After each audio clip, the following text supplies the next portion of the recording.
Dans l'assemblée des saints, assoiffé je me tiens, que ton onction descende sur moi. Conscient que mon destin est dans le creux de ta main, que ton onction descende sur moi. Je suis disposé, assoiffé, que ton onction descende sur moi. Je suis disposé, assoiffé, que ton onction descende sur moi.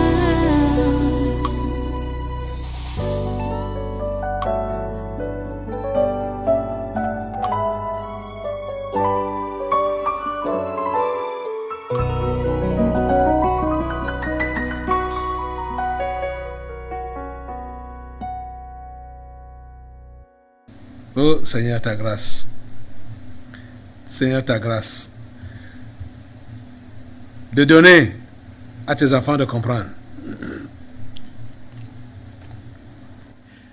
Si tu es réellement pauvre et que tu comprennes que tu dois payer le prix pour que les autres pauvres soient sauvés, tu vas accepter toutes les souffrances que tu pourras endurer pour que une âme soit sauvée. Pour que une âme soit sauvée. Un pauvre, c'est un sacrifié, hein? Et c'est un sacrificateur. Il faut le savoir. Un pauvre, donc il s'est sacrifié lui-même, et il se sacrifie, et il sacrifie également tout ce qu'il peut avoir, tout ce qui peut être à sa possession. Pour quel but, pour quel objectif? Pour que les autres pauvres soient sauvés. Écoute, ce que Paul a dit, si je vis, maintenant ce n'est plus moi qui vis, c'est le Christ qui vit en moi. Le pauvre en esprit a compris ça. Sa vie actuelle ne lui appartient pas. Sa vie ne lui appartient pas. C'est la raison pour laquelle il ne doit faire de sa vie aucun cas. Il ne doit faire de sa vie aucun cas. C'est-à-dire, tout ce qu'il fait, c'est pour que les âmes soient sauvées. Oh mon Dieu. Je bénis ton nom. Parce que tu donnes à plusieurs de comprendre ce qu'ils sont pauvres. Et qu'est-ce qui doit les caractériser? Le renoncement, la consécration, la dévotion, l'abandon de la gloire personnelle. C'est ça qui doit te caractériser. Tu dois te livrer pour que les autres soient sauvés. Pour que les autres pauvres soient sauvés, tu dois te livrer. Tu comprends? Tu ne dois rien épargner.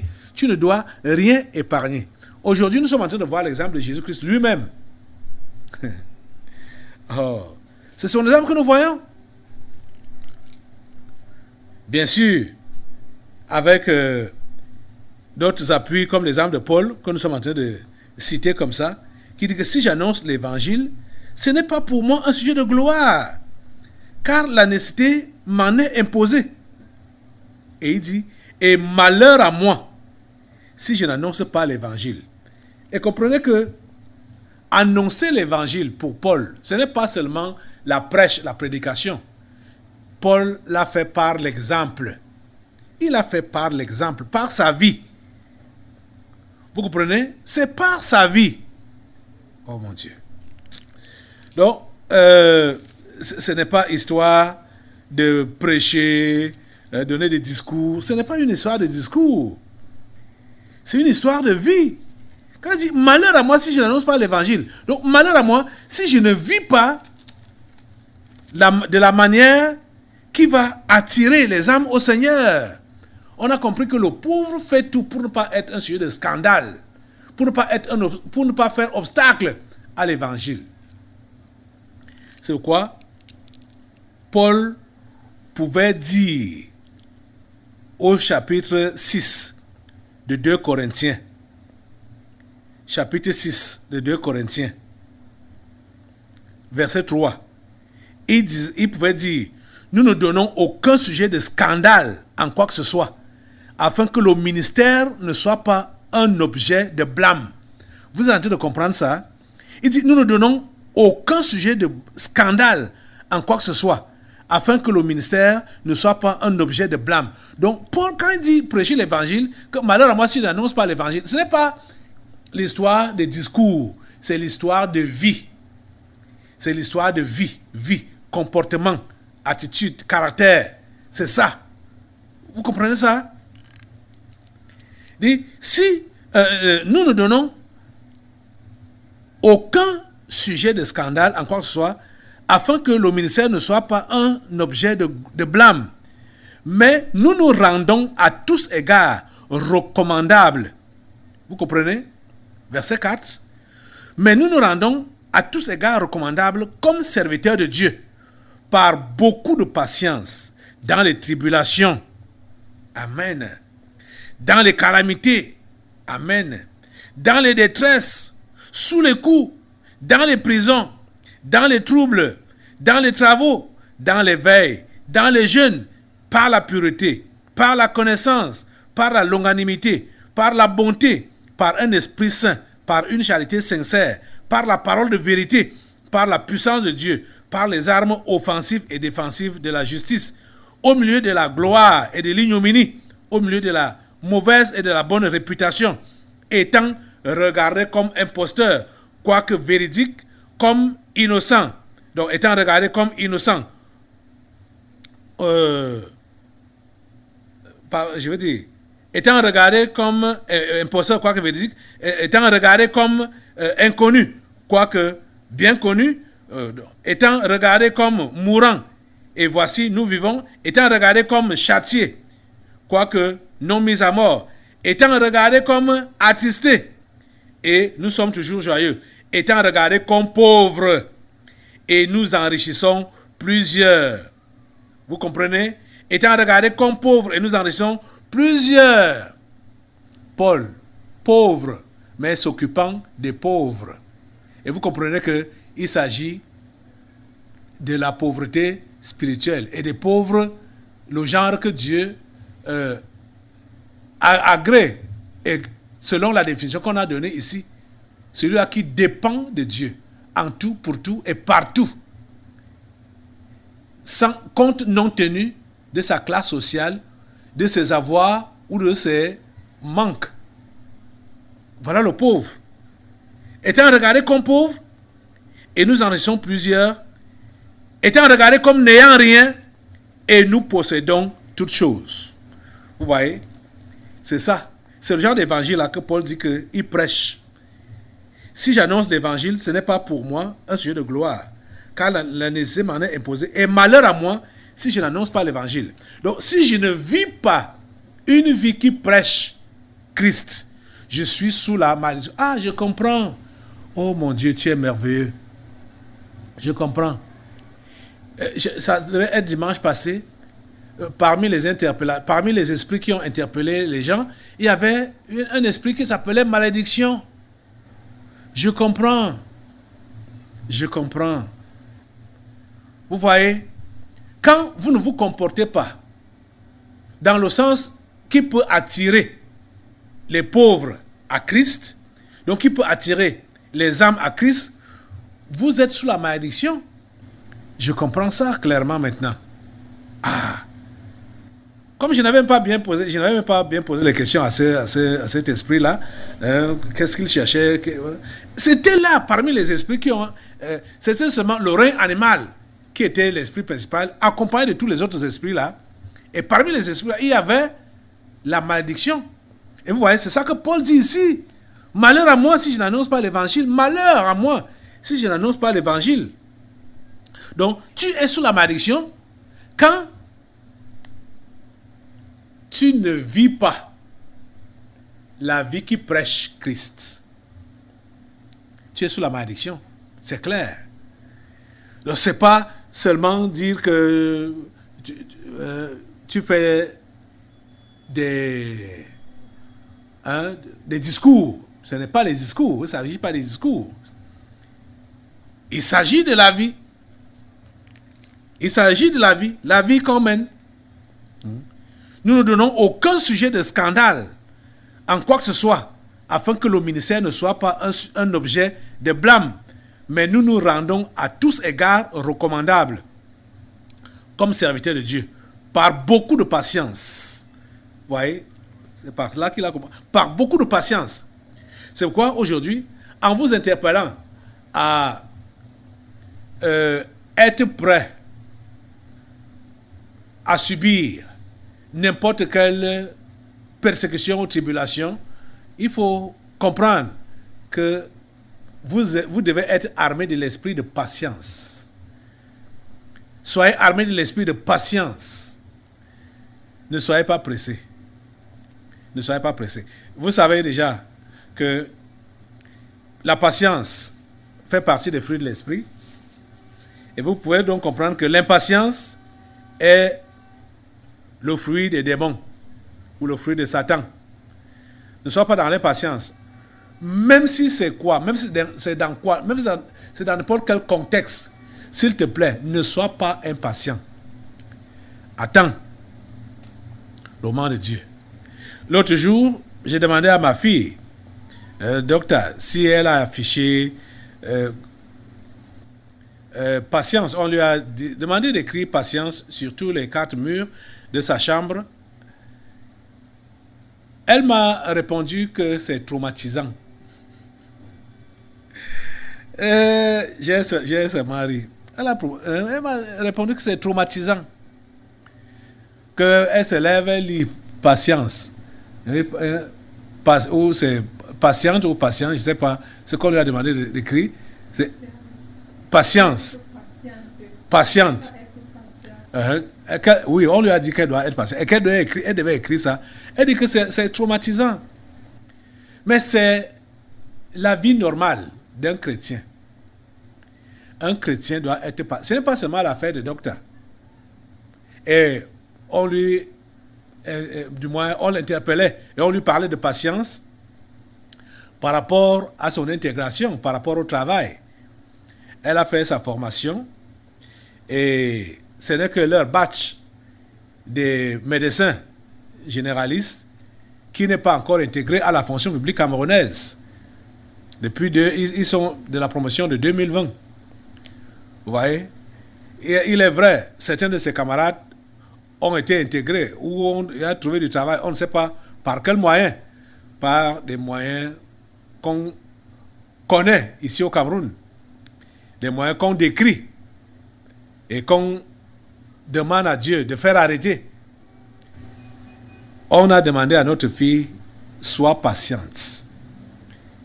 Et Paul dit ici que il est recommandé avec son équipe comme serviteur de Dieu. Et la première des choses qu'il mentionne, c'est par beaucoup de patience. Ma fille, docteur, tu as besoin de beaucoup de patience. Et vous autres, vous avez besoin de beaucoup de patience. Dans cette chrétienté, vous avez besoin de beaucoup de patience. Ne soyez jamais précipités. Ne soyez jamais impatients. Supportez. Supportez. Vous voyez, ça fait 2 ans aujourd'hui que les tyrans du monde ont décidé de mettre le monde à genoux. Et nous, chrétiens, ici on a su que c'est le moment que Dieu a prévu pour faire voir sa gloire. Mais plusieurs se demandent, Seigneur, ça va se passer donc quand? Ça va donc se passer quand? Ils sont dans l'impatience. Quand tu poses cette question-là, tu es dans l'impatience. Ne te pose pas cette question-là. Que ça va se passer quand? Ça va se passer comment? Qu'est-ce que ça attend? Au moment, nous voulons voir ça. Nous sommes déjà... Ne soyez pas pressés. Ce que Dieu a prévu faire, il va le faire. Vous comprenez? On n'a pas besoin d'être impatient. Soyons patients. Attendons patiemment. Mais ne baissons pas dans la prière. Vous comprenez? Il ne faut pas baisser dans la prière. Et ne soyons pas incrédules. Comme on ne croyait pas que ce que Dieu a prévu faire ou a promis faire, il ne va pas le faire. Nous devons savoir que le diable renouvelle les stratégies chaque fois. C'est pourquoi nous devons aussi donc être toujours dans la prière. Hein? Seigneur, accomplis ta volonté. Seigneur, accomplis tes plans. Seigneur, sauve. Parce qu'on ne sait pas ce que le diable a encore fait entre-temps pour renouveler ses plans de contre-attaque. On ne sait pas. Vous comprenez? C'est la raison pour laquelle il faut demeurer dans la prière, rester dans la prière et surtout dans la patience. Vous comprenez ça? Alléluia. Béni soit le Seigneur. Béni soit le Seigneur. Continuons dans notre texte d'aujourd'hui. 1 Pierre, chapitre 2, à partir du verset 20. Ok. Il dit que nous avons été donc appelés à souffrir comme Christ, parce que Christ a souffert pour nous, nous laissant un exemple afin que nous puissions suivre ses traces. Jésus a souffert pour moi, pour me sauver. Il m'a laissé un exemple pour que je puisse suivre ses traces, afin que je puisse souffrir pour sauver l'autre. Hein? Dis avec moi. Christ a souffert pour moi, pour me sauver. Il m'a effectivement sauvé et m'a laissé un exemple pour que je suive ses traces pour sauver son enfant qui est encore perdu dans le monde. Tu comprends? Sois prêt à tout subir pour que l'évangile avance.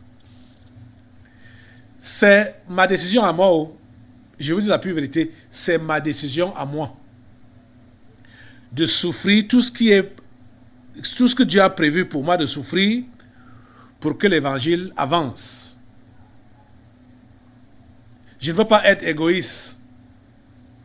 Je ne veux pas être centré sur moi-même. Non. Je veux être altruiste et je veux me concentrer sur le salut des autres. C'est ma prière, c'est ma dévotion, c'est mon travail.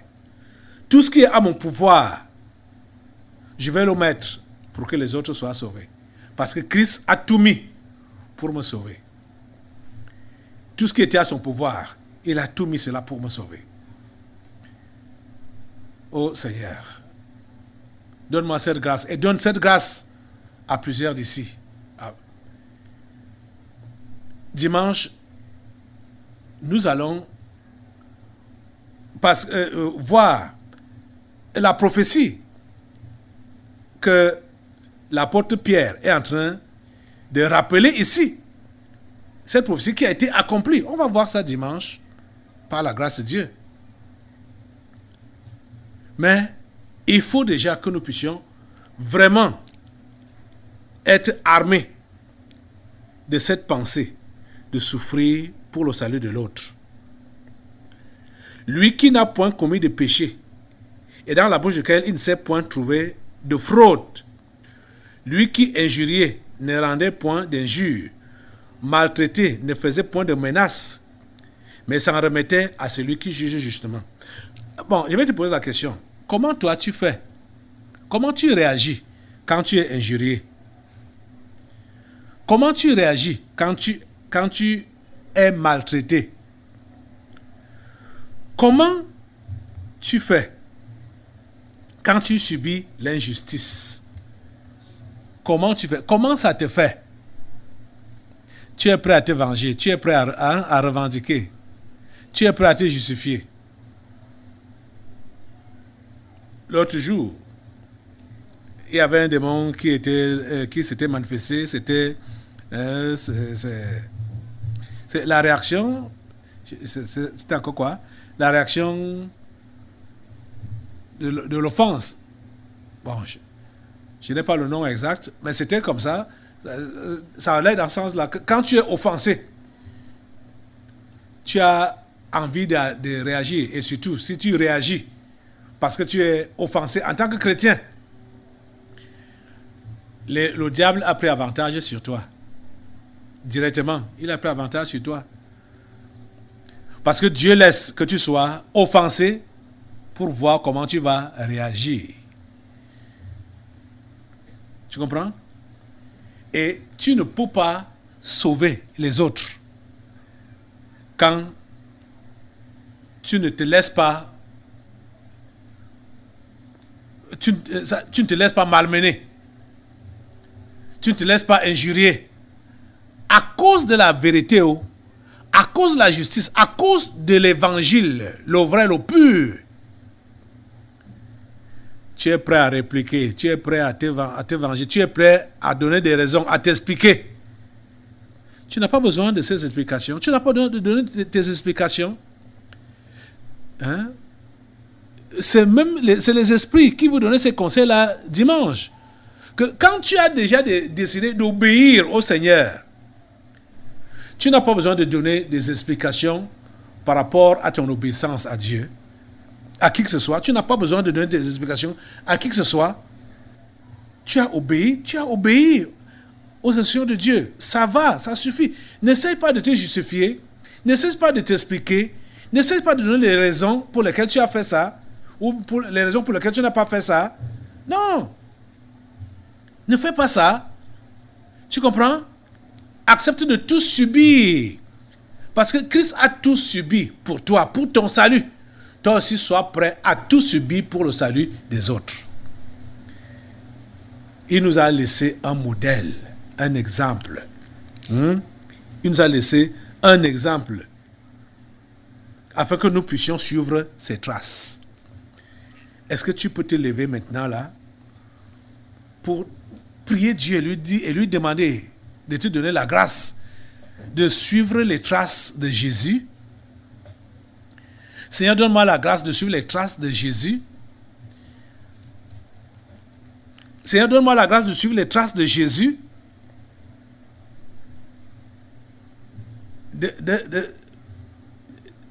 C'est-à-dire que ma bouche soit pure pour ne pas pécher.